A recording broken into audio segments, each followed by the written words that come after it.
Breaking news.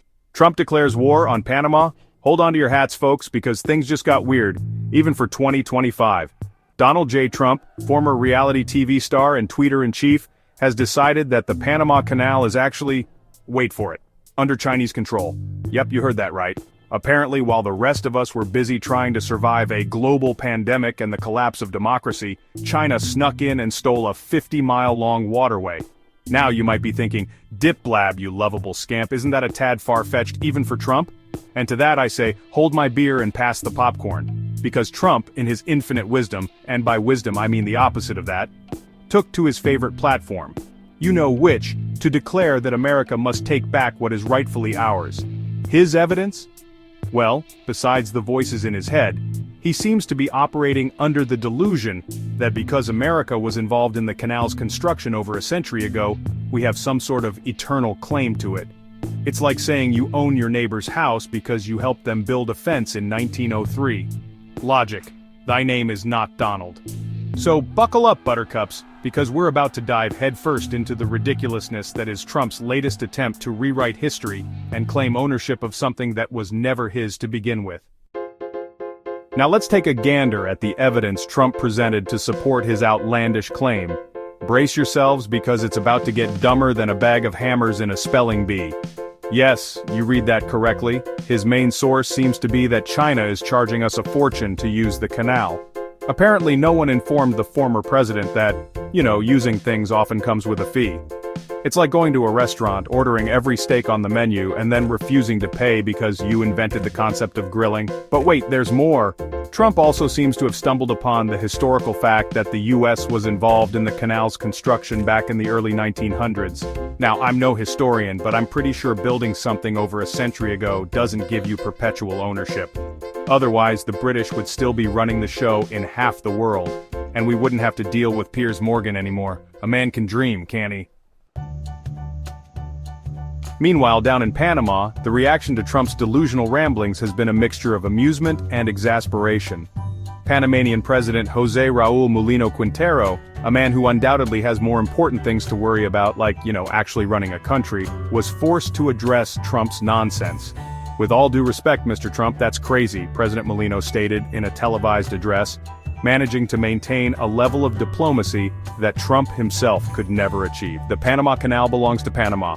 And we've been doing a damn good job running it for the past 26 years. If Mr. Trump wants to talk about stolen stuff, well, he can look at his elections and the Panamanian people. Well, let's just say they're not exactly lining up to give Trump a welcome parade. From satirical memes flooding social media to street vendors selling Make the Canal Great Again hats, with a distinctly Panamanian twist, the general consensus seems to be that Trump needs a history lesson, and maybe a nap. Okay, let's take a break from the insanity for a moment and inject a dose of reality into this situation. Because as much as I love a good Trumpian farce, it's important to remember that words have consequences, even when they're spewed by a man who thinks windmills cause cancer. Here are the facts, folks. 1. China does not control the Panama Canal. The canal is owned and operated by Panama, a sovereign nation that has been in charge since 1999. 2. The US does not have any claim to the canal. We gave it up, remember? It was a whole thing. Treaties were signed, hands were shaken, and Richard Nixon finally had something to smile about. 3. Yes, there are tolls to use the canal. That's how they pay for maintenance, upgrades, and the occasional celebratory bottle of Panamanian rum, I assume. So, in conclusion, Trump's claim is about as accurate as a weather report from a toddler. It's wrong, it's ridiculous, and it's frankly embarrassing that we're even having this conversation. Let's look at the history, in which according to Trump America, always gets a participation trophy. Now, I know what you're thinking. But dip blab, surely Trump must have some basis for his claim, right? He wouldn't just make something like this up out of thin air. And to that, I say bless your naive heart. You see, in the alternate reality that Trump inhabits, history is a fluid concept, malleable to his whims and desires. In this version of events, America is always the hero, the victor, the benevolent overlord who generously allows other countries to exist. According to Trump's twisted historical narrative, America single-handedly built the Panama Canal, sacrificing countless lives and resources to create this marvel of engineering. And while it's true that the US played a significant role in the canal's construction, Trump conveniently forgets to mention a few key details. Like, for example, the fact that the project was initially started by the French, who were forced to abandon it due to a combination of engineering challenges, disease, and the fact that digging a giant trench through a jungle is really hard. Or the fact that thousands of Panamanian laborers contributed to the canal's construction, often working under dangerous and grueling conditions. But those inconvenient truths don't fit into Trump's self-aggrandizing narrative, so they're simply ignored. Because in Trump's world, history is just another reality show, and he's the star, the producer, and the one who gets to decide who stays and who gets voted off the island. So, what's the real story of the Panama Canal? It's not about you, Donald. Let's take a moment to acknowledge the real story of the Panama Canal, shall we? A story that, while not as glamorous or self-serving as Trump's version, is nonetheless a testament to human ingenuity, perseverance, and the power of international cooperation. Something Trump wouldn't recognize if it hit him in the face with a Big Mac. The idea of a canal connecting the Atlantic and Pacific Oceans had been bouncing around for centuries before the US even entered the picture.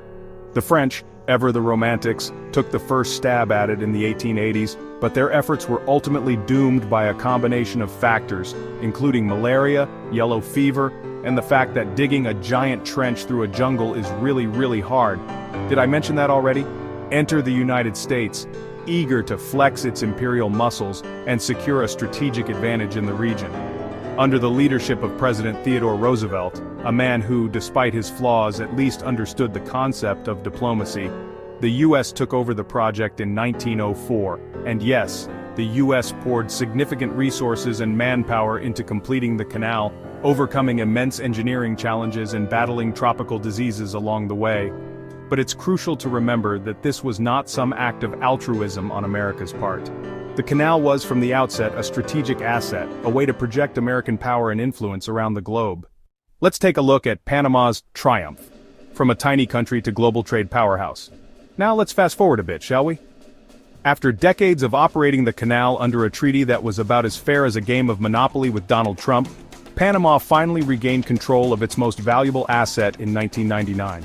It was a momentous occasion, a victory for Panamanian sovereignty, and a testament to the country's determination to chart its own course. And guess what? Panama has been doing a bang-up job ever since. The canal is a vital artery of global trade, handling over 14,000 ships per year, and generating billions of dollars in revenue for Panama. It's a testament to the country's ability to manage a complex and strategically important infrastructure project, proving that size doesn't always matter. Take that, Trump. Panama's success story is a beacon of hope in a world often defined by conflict and division. It's a reminder that even small countries can achieve great things when they have the courage to stand up for themselves and the determination to control their own destinies. In conclusion, the world needs a lie detector for Twitter. So there you have it, folks. The saga of Trump's attempt to reclaim the Panama Canal is a tale as old as time. A powerful man with a tenuous grasp on reality makes outlandish claims, ignores facts, and generally behaves like a toddler who's just discovered the word mine. But while it's tempting to dismiss this as just another example of Trump being Trump, it's important to remember that his words have consequences. In a world increasingly defined by misinformation and disinformation, it's crucial to stand up for truth, even when it's inconvenient or uncomfortable. So, the next time you see someone spouting off about stolen canals, Chinese conspiracies, or any other nonsensical drivel, don't just scroll past. Challenge it. Debunk it. And for the love of all that is holy, remind them that history is not a choose-your-own-adventure novel.